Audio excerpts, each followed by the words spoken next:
welcome back to the Citizen channel. Hope you're all staying safe and well. And one of our little features where we have a look at City number 9s. Yes, the guys who've worn the number 9 shirt.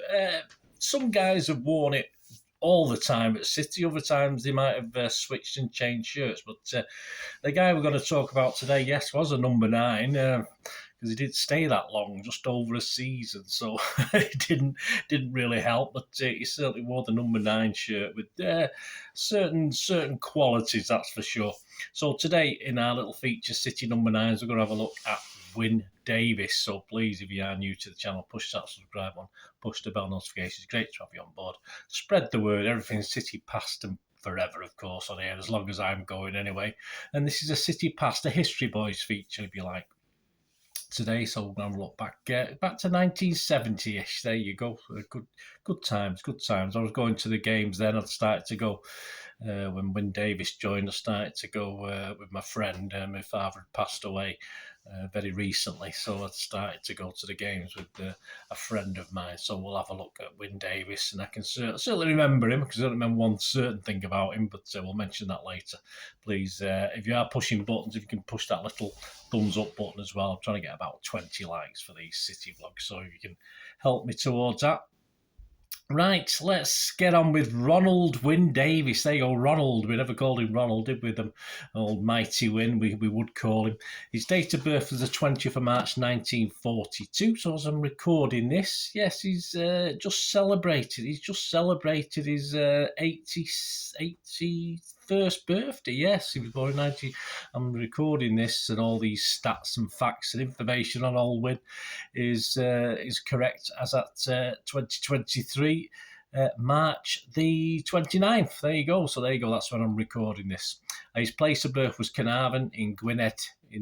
Gwynedd. How do you pronounce that? I'm sorry, Welsh people. I'm not too good on that. I don't know how you do it. Carnarvon, Gwynedd, Wales, and of course, he was the one that got away, but there's a couple of stories on that one. When Joe Mercer and Allison were rebuilding City during the 65-66 season, they had their eyes on a couple of players in particular. Obviously, we were picking up players all the time, but one was a young midfielder playing at Bury at the time. I don't think he needs much introduction, by the name of Colin Bell. And the other was a Welsh under-23 international who was plying his trade as centre-forward at the time, leading the attack for Bolton Wanderers. And his name, of course, was who we're looking at today, Wyn Davies. Unfortunately, the story is that money was in short supply at Main Road back then, and we could only afford one player. And, of course, we chose Colin Bell. Nothing wrong with that decision, of course, but Carnarvon-born Ronald Wyn Davies was at the time well-respected, one of the most powerful headers of a ball ever to appear in the English Football League, and he would have to wait till August 1971 before finally signing for City. But Wyn Davies himself cast a little bit of doubt on that City couldn't afford him. It's probably more of the line City couldn't perhaps afford a transfer fee and the wages, because Wyn Davies did say he had the opportunity to join City, but as a Newcastle fan, as a kid, he also had the opportunity to join Newcastle. So obviously he turned City down to join Newcastle. So there's a little bit of disparity as to the reasons whys and wherefores. But when he did come to City, he cost $52,500. Other famous Welshmen, of course, had played for City over the years, including Cliff Sear, Roy Clark, Roy Paul. So he was one of the latest additions of the Welsh internationals or Welsh players to City. And Davies, of course, once again joined forces with an old mucker. We mentioned, obviously, we wanted him from Bolton. And while he was at Bolton, of course, he played alongside Francis Lee at the time.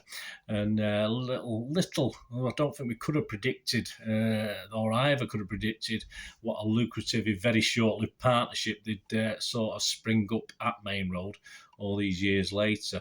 And of course, Wyn Davies also played at Bolton with another City player at the time, Freddie Hill, obviously not as well known, but so he was playing at Bolton as well. So Wyn the Leap, that was his nickname. Wyn the Leap Davies, that was his nickname, was simply classed a player of ability and courage with a great heading ability. I mean, his physical stats, he wasn't a bulky built lad. He was 6'1", 1.5. Let's not forget the half inches, are very important. He was 6'1.5". He was the tallest at the time in the squad. I think George Eslop was 6'1", something like that. And he weighed in at not an unreasonable 12.5 stone, about 12 stone 6 pounds. I think Joe Corrigan was about 15 and about 3 stone heavier. But Big Joe was a big lad. But he weighed in at 12 stone 6. So he wasn't the heaviest, but he was certainly the tallest at City.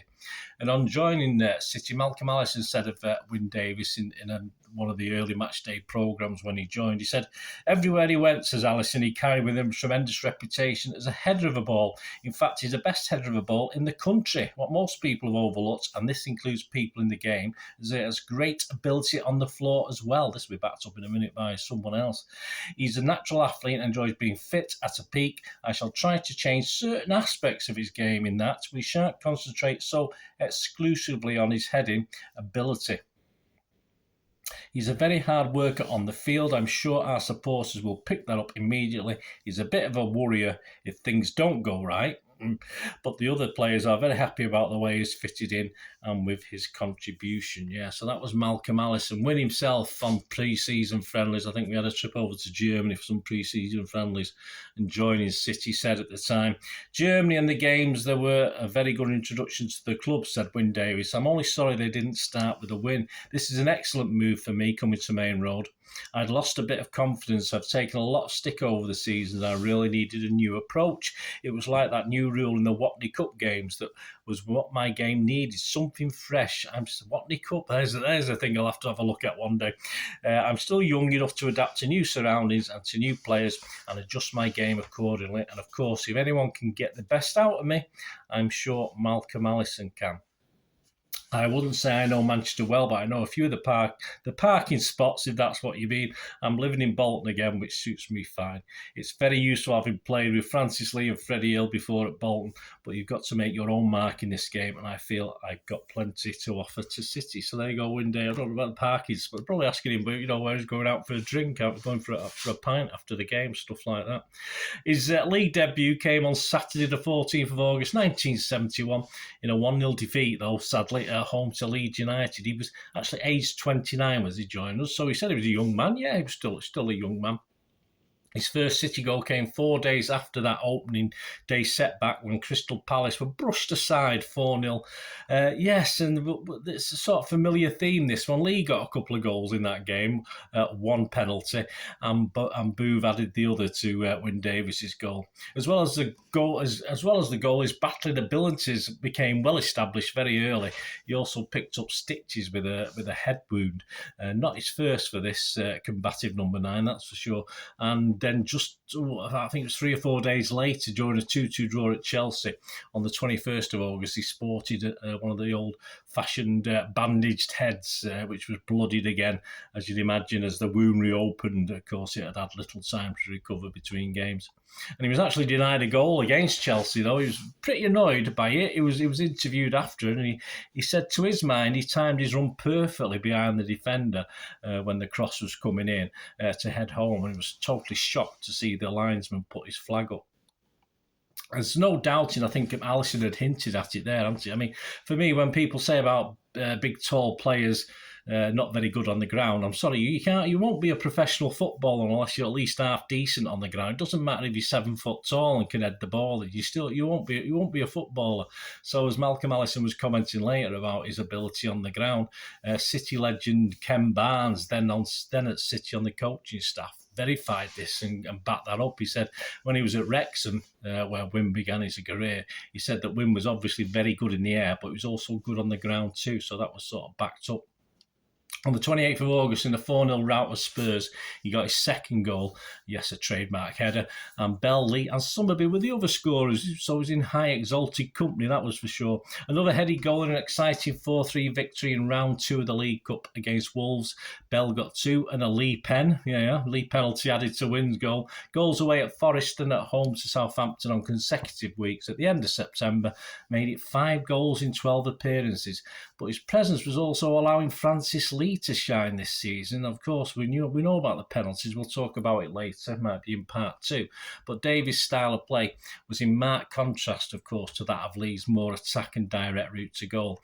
And it was sensed early on that Francis Lee would be on for a very good season playing alongside this lanky, tall number 9. So please join me in part 2. What we'll do, we'll look at City. We hit top spot. In the division, and Malcolm Allison, to try and help. That was his way, of course.